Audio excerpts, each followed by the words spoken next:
Dictation 10 second बाद बोली जाएगी।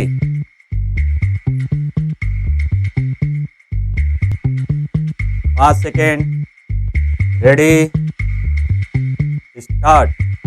अध्यक्ष जी, किसी भी देश की विदेश नीति अपने में कोई स्वतंत्र नीति नहीं होती है, वरन वह किसी देश की आंतरिक नीति को स्पष्ट करती है।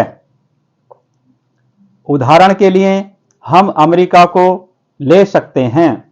उसने अपने यहाँ अधिक अन्न पैदा किया और जब उसके पास अनाज फालतू बच गया तब वह अपने बकाया अनाज की बिक्री के लिए ऐसे देशों की तलाश करने लगा जो उधार पर माल ले सकते हों, किंतु हमारी आंतरिक नीति ने यह तय किया कि खर्चीले ढंग से सरकार चलाएंगे और स्वदेशी मुद्रा की कोई राशि हमारे पास नहीं बचेगी।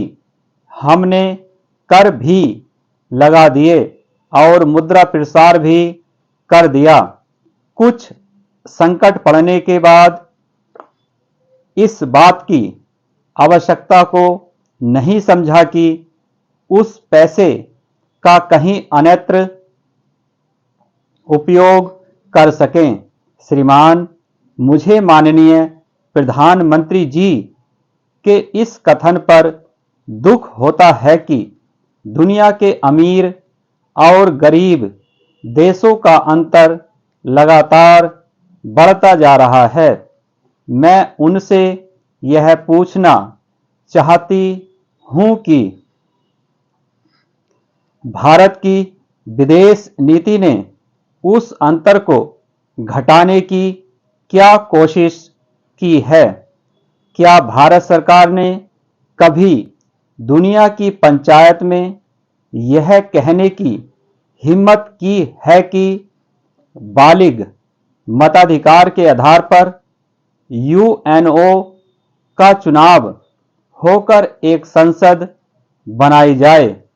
और क्या आप में यह देखने की हिम्मत है कि फौज के हिसाब से कर लगाकर एक विकास का खाता खोल दिया जाए? जो देश विकसित हैं उनके मजदूरों का 1 घंटा हमारे देश के मजदूरों के घंटों के बराबर माना जाता है, क्योंकि उनके पास साधन हैं। इसलिए यह अंतर और भी बढ़ता चला जा रहा है। किसी देश के अंदर आंतरिक नीति में अमीरी और गरीबी का अंतर बढ़ता चला जा रहा हो और वह दुनिया के देशों में विद्यमान अमीरी और गरीबी के इस अभिशाप को समाप्त करेगा। यह समझ में आने वाली बात नहीं है। अब मैं आपका ध्यान एक और बात की ओर दिलाना चाहती हूँ। पूर्वी जर्मनी को मान्यता देते हमें परेशानी होती है, इसलिए कि शायद पश्चिमी जर्मनी को बुरा लगे, लेकिन पश्चिमी जर्मनी ने तो अपनी रक्षा का भार दूसरों पर छोड़ दिया है। उसने अपनी पूरी शक्ति इस बात पर लगा दी है कि अधिक से अधिक उत्पादन किया जाए।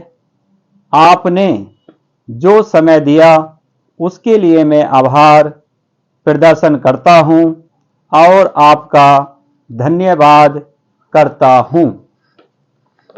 अध्यक्ष जी, जिस समय पाकिस्तान ने भारत पर हमला किया था, उस समय उन्होंने देश की रक्षा के लिए महत्वपूर्ण कार्य किया था।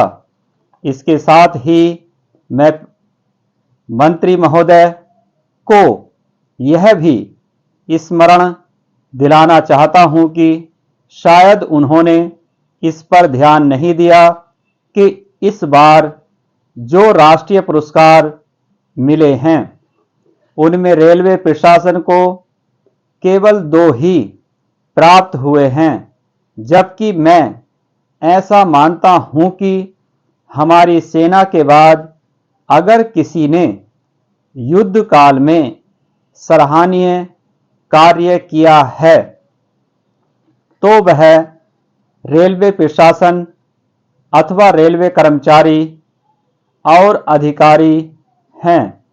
इसलिए उनके मनोबल को बनाए रखने के लिए और उनको प्रोत्साहित करने के लिए रेल मंत्री को इस बात पर भी ध्यान रखना चाहिए और इसका प्रयास करना चाहिए कि जो भी इस तरह के प्रोत्साहन मिले उनमें रेलवे का विशेष ध्यान रखा जाए।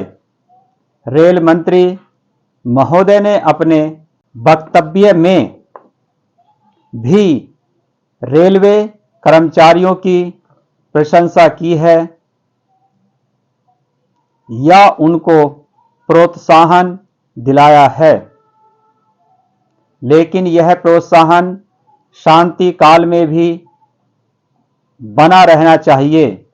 रेलवे ने युद्ध काल में जो काम किया वह तो देश की रक्षा का महान उद्देश्य था, लेकिन उसके बाद देश के निर्माण में या गरीबी मिटाने के लिए ये युद्ध होता है, उसमें भी प्रत्येक रेलवे कर्मचारी का मनोबल उसी तरीके से बना रहे, इसके लिए भी रेल मंत्री महोदय को कुछ कदम उठाने की आवश्यकता है।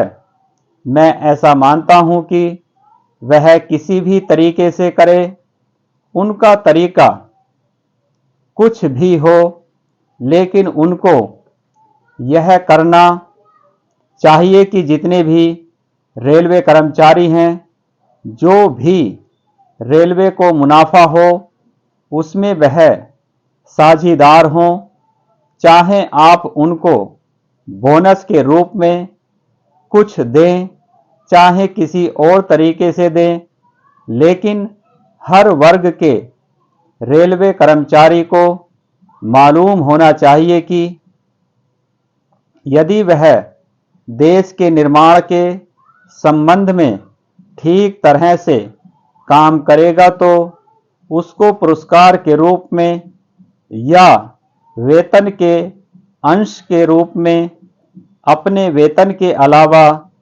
पैसा मिलेगा। इसी प्रकार इस संबंध में मैं एक और सुझाव देना चाहता हूं।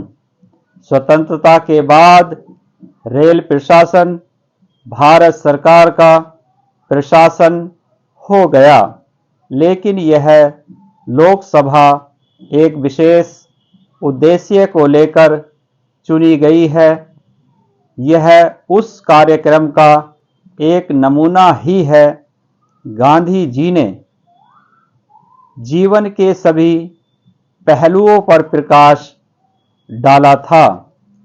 धन को वे संयम से व्यय करने के हक में थे। स्टॉप।